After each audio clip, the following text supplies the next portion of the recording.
सबसे पहले मैं बात करना चाहूंगा 1990-91 में कारगिल और काक्सर क्षेत्र में जो बड़ा भारी झड़प हुई थी, इंट्रूजन हुई थी, जिसको बिल्कुल दबा दिया गया था उस वक्त की सरकार ने, क्योंकि बहुत सारी अहम जो हमारी जमीन थी 1987 में, वहां पे दुश्मन धीरे धीरे इंट्रूड करके आगे बढ़ता आ रहा था और उसने चुपके से बहुत अहम हमारी जो जगह क्षेत्र है वहां कारगिल में, जो कि रोड से सबसे नजदीक है श्रीनगर लेह हाईवे के, उस पे कब्जा कर लिया था।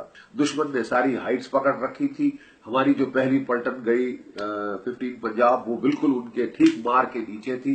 दिन में तो हरकत करने का कोई सवाल नहीं था, खाना बंकरों में बनता था, यहां तक कि लोगों को लैट्रीन भी वहां डब्बों में करनी पड़ती थी और बाहर फेंकनी पड़ती थी, क्योंकि दुश्मन सिर के ऊपर बैठा था। 24 घंटे फायर होता था। बहुत नुकसान हुआ वहां पे पंजाब पलटन का।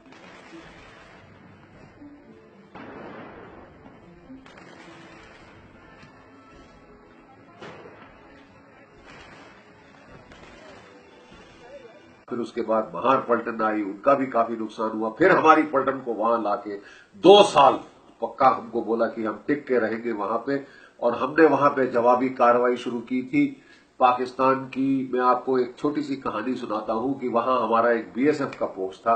जब मैंने चार्ज लिया एज बटालियन कमांडर, मैं उस पोस्ट पे गया तो मैंने देखा कि पोस्ट तहस नहस हो चुका था। बहुत जबरदस्त फायर आया था, तकरीबन सारे बंकर टूटे हुए थे और सारे के सारे बेचारे बीएसएफ के जवान वो रिवर्स स्लोप पे आए हुए थे। आगे की पोस्ट में केवल एक बंकर रह गया था, जिसमें हमारी एयर डिफेंस का एक हवलदार राजे सिंह होता था बेचारा, वो वहां था। तो उसने बोला, साहब मैं आपसे अकेले में बात करना चाहता हूं। मैंने कहा क्या हुआ? तो बोले कि साहब हमारी यहां बहुत बेइज्जती हुई। ये पाकिस्तान एक बड़ी भारी एयर डिफेंस गन की तोप ले आया, जिसकी रेंज मेरी एयर डिफेंस गन की तोप से ज्यादा है।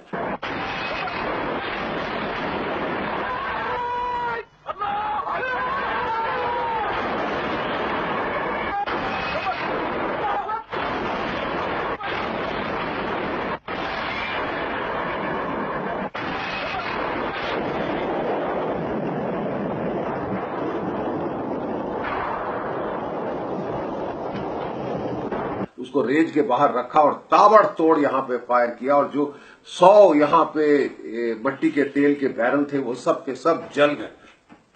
तो उसके बाद इतने घबरा गए बेचारे वो बीएसएफ के लड़के जो वहां थे, इतने भयंकर फायर से, कि वो सब के सब रिवर्स स्लोप पे जाके रह गए। केवल रह गए आगे तो हवलदार राजे सिंह।